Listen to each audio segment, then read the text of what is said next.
Hello students, this is very brief video to explain the process to calculate your CGPA and SGPA. SGPA means semester grade point average and CGPA means cumulative grade point average. So I am taking the example, these are the courses. I have written the course number just for reference and their respective credits. So they are having 4, 2, 4. This can be accurate or slightly here and there. This is just for example purpose. Now assume that you are getting these grades in these courses. So for A grade you get 10 grade points. For AB it is 9. For B it is 8. BC is 7. C is 6. CD is 5. D is 4 and F is 0. Okay, so now let us say you got these grades. So A is 10, 10 into 4 is 40 grade points total you got. B is 8 into 2, 16, 9 into 4, 36, 8 into 4, 32, 6 into 2, 12, 8 into 3, 24, and 9 into 2, 18, and 8 into 2, 24. These are the grade points for each course. Now we are going to add all of them. Add all the credits. So total credits are 24.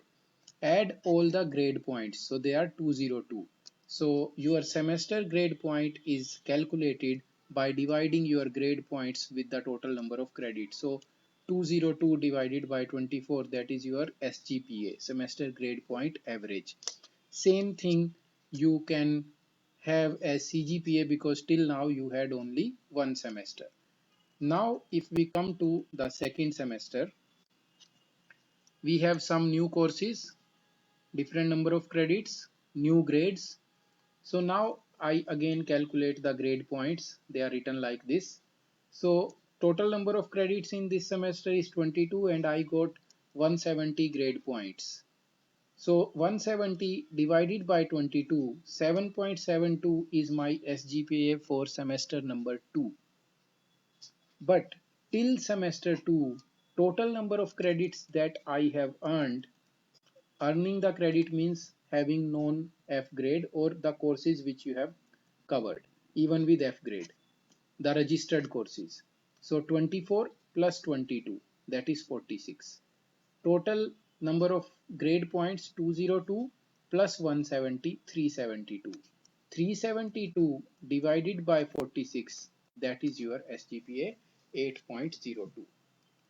Now for every semester you will have your SGPA, and sorry, that was CGPA. So CGPA will be total number of credits earned till that point and total number of grade points earned till that point.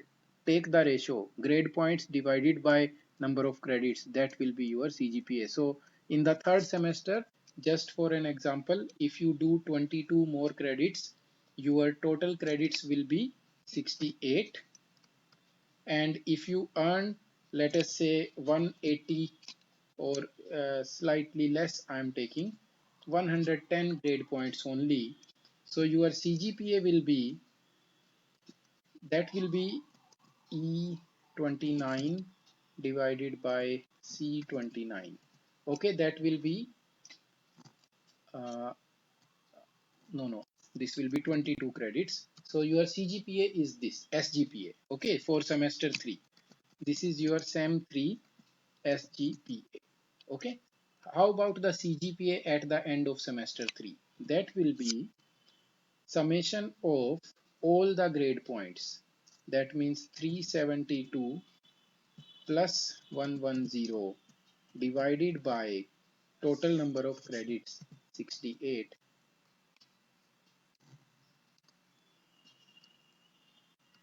I will rectify the formula.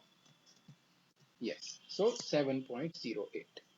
Okay, so once you are able to understand this, now you can understand that maintaining a good CGPA is not dependent on one semester. It will depend on all the semester till that date. So if you don't do well in the first semester, by any chance, if you have a low SGPA at first semester, it will really harm the second semester. Even if you jump from 4.25 to 7.7, your SGPA will go to only 491. Okay, 5.91.